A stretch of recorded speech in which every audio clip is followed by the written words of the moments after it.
All right, another episode from Exponential Awareness. This time we're going to talk about Social Security. One of the most stark visuals of U.S. demographics is the Social Security Administration's projection for when their reserves will run out, 2035, compared to where they are now. It'll go down faster than up, according to the administration staff. So here we see the makings of a bell curve. And the bell curve is present in so many data sets to the point where I now expect it to emerge from data sets. You can find it in marketing, you can find it in business data, you can find it in the stock market, you can find it all over the place, the bell curve, again and again and again. You can find it in population curves, you can find it in innovation, you can find it in energy use, you can find it in the law of diminishing returns. The bell curve is all over the place. And so this, as this person points to, as the staff points to, yes, oftentimes the back end sweeps down faster than the front end. This is the same thing that we see in interest rates when we're going into recessions. It does spike up very rapidly, and it starts to come down. But when it comes down faster than it went up. The bell curve is all over the place. In fact, I believe there's a book called there is a book, but I believe it's called The Bell Curve.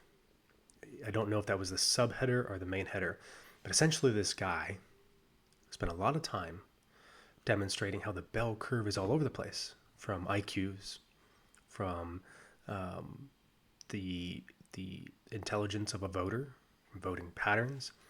So if you look at it, a bell curve of demographics or population, essentially you have outliers on the ends, and then you have the main body, which is encapsulates and captures the majority of something.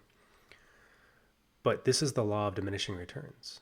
And the reason the bell curve applies here is because the Social Security Trust, the Social Security program, is a pyramid scheme, meaning in order to fund the peak, you have to have more and more people at the base paying into it. And as that massive base ages and becomes a new peak, well, you need a bigger base to support that peak. And it's unsustainable. It's exponential, right? A pyramid is exponential.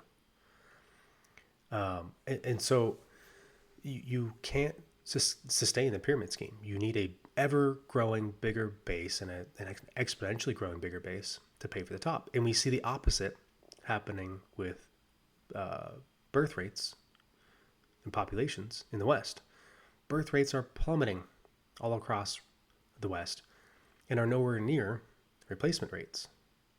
And so how can you keep funding an ever-growing and bigger point and top with a smaller base? Eventually, if you run out of material to continue expanding the base of your pyramid, well, eventually the pyramid's going to start having a pyramid shape of its own on the bottom, an inverse pyramid, if you will. And that becomes very unstable.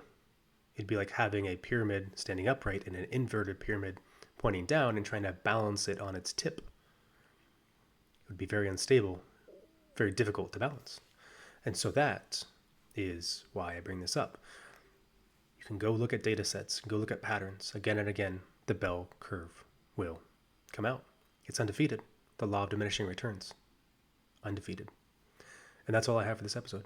Till next time, stay exponentially aware.